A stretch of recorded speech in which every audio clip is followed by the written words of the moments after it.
Enkya ya leero abawagizi ba NUP 18 abawozesebwa mu kkooti y'amagye etuula e Makindye bakomezeddwawo mu kkooti okuwulira okwanukula kw'oludda oluwaabi ku kusaba kwabwe okw'okweyimirirwa.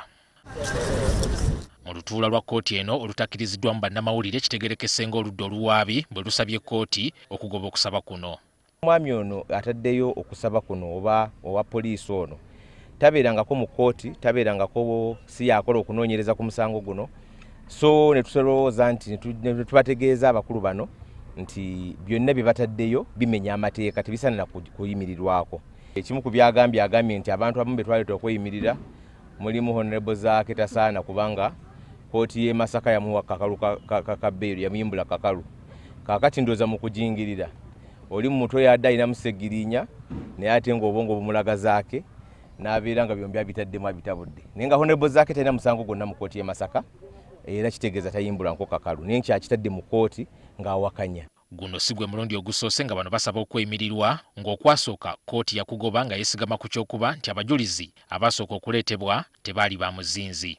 Oluvannyuma bano baasalawo okuleeta abajulizi abalala nga kuliko ababaka ba Paalamenti okulinakulira oludda oluvuganya mu Paalamenti Joel Ssennyonyi, omubaka Helen Nakimuli, Aisha Kabanda, Francis Zaake, Mukasa Lozias, Namugga Goretti, Christine Nakimwero ssaako n'abalala.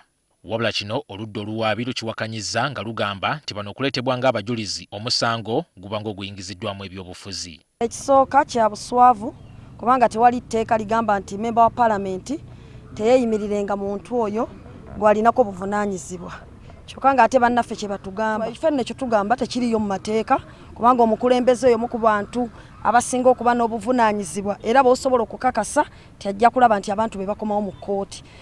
Abazadde baabeeyimirira ne bakyala baabwe n'ab'eŋŋanda abalala, kkooti n'egamba nti ate musaanidde temuwewuka kimala.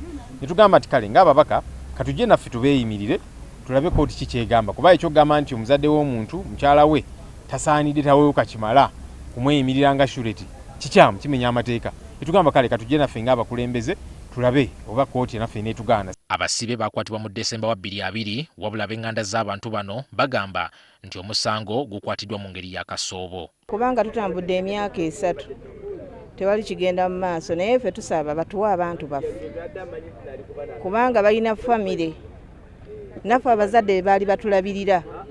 Kati kkooti etaddewo olwanga 15 omwezi ogujja ogwokuna okuwa ensala yaayo ku kusaba okw'okweyimirirwa, era olunaku lwe lumu oludda oluwaabi lusuubiza okuleeta omujulizi omulala era ku olwo obujulizi bw'ono nabwo bwakuwulirwa.